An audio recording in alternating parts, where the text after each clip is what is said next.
Kapolres Ngada, Nusa Tenggara Timur nonaktif AKBP Fajar Widya Dharma ditangkap di Propam Mabes Polri terkait kasus pencabulan dan penyalahgunaan narkotika. Lanjutkan informasi berikutnya, ibu dari anak 6 tahun yang jadi korban pencabulan mantan Kapolres Ngada NTT, AKBP Fajar Widya Dharma Lukman. Silakan rekan-rekan.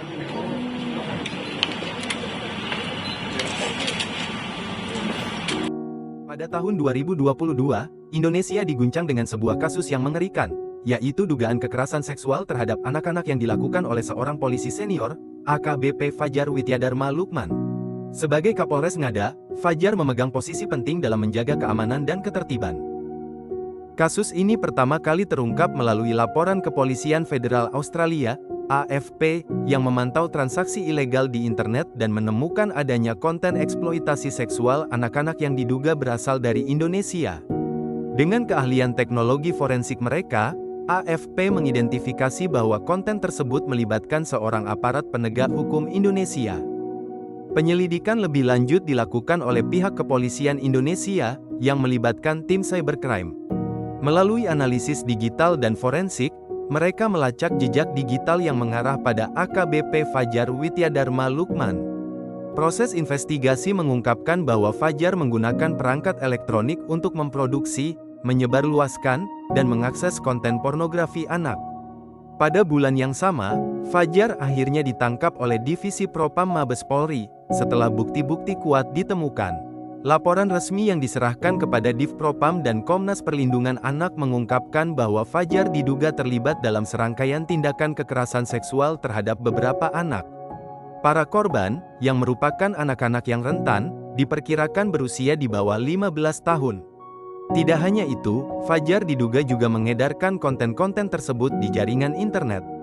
Kasus ini menjadi sangat kompleks karena melibatkan seorang pejabat tinggi yang seharusnya memberikan rasa aman, bukan menjadi ancaman bagi keselamatan anak-anak.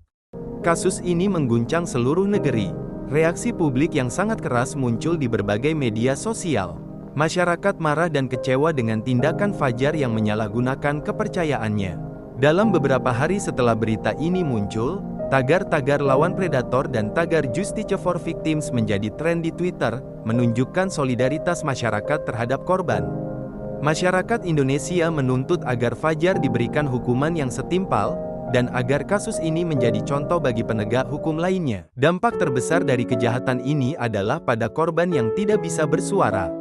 Anak-anak yang menjadi sasaran kekerasan seksual ini kini harus menghadapinya seumur hidup mereka.